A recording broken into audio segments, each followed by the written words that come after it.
Hey guys, so far in class we looked at what citizenship was, we looked at the different forms of government, and we've even touched on the Enlightenment thinkers and how they changed the view of government.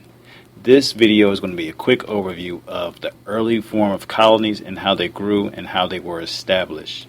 Now, the colonies existed for two different reasons. You have push factors and pull factors. Push factors are going to be the reasons that a country pushes their people away and gives them reason to go find a new place to live. A pull factor is going to be when a country has an appeal that resonates with all people and get them to want to come there. Now, the colonies had this for the people of Europe. Now, the people of Europe were oftentimes not very rich. A lot of them were poor farmers, so they didn't live the best life, and the colonies offered the opportunity for them to have a better life. Another reason why people chose to leave Europe was because of religion. In the colonies, they had religious freedom. They could practice whatever religious they wanted to practice. Now, the colonies offered so much. You can have expanded territory, you had the opportunity for wealth, and you had natural resources that you could just not find in Europe. Now, the first two colonies that were established that were successful were the Virginia colony of Jamestown and the Plymouth colony in Massachusetts. Jamestown was founded for people to try to make money. They didn't make a lot of money at first, but they eventually made money off of tobacco. They would send tobacco back to England at a cheap price, and England would then turn that tobacco into cigarettes and other products and sell it for a high profit. The colony of Plymouth was founded by the Puritans or the Pilgrims. Now, the Puritans and Pilgrims were originally supposed to go to Virginia, but they got lost along the way and their ship would not allow them to travel that far south. So they settled in Massachusetts, where they started the Massachusetts or Plymouth colony, which was really big about being able to practice whatever religion you wanted to practice.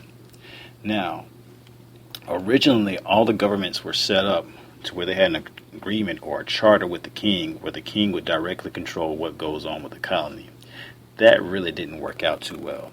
So most of the colonies began establishing their own government within the colony. Virginia and Massachusetts were two such colonies which established their own government. In Virginia, you have the House of Burgesses, which was the first representative government set up in the United States or in the colonies. And then you have the Mayflower Compact, which was signed by all the land-owning men who were pilgrims who came over, and they decided to make all the decisions for everybody else.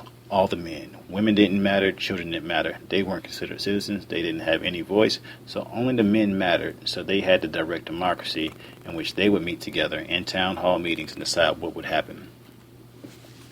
The next biggest thing that influenced how the colonies developed was their economic system, which was called mercantilism.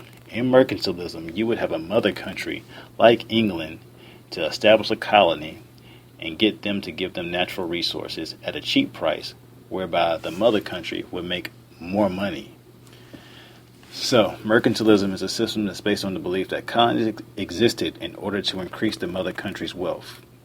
Now, with this, England established colonies and they tried to regulate the trade. It told the colonies that they can only trade goods back to England, and they prevented the colonies from trading with anybody else, which lessened the amount of money that the colonies could make.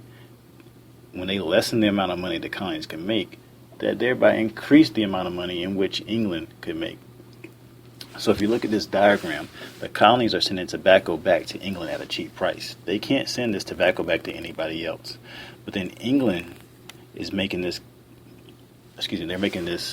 tobacco, or turning it into a cigarette, and they can sell that cigarette to anybody else at a higher price, and thereby making more money.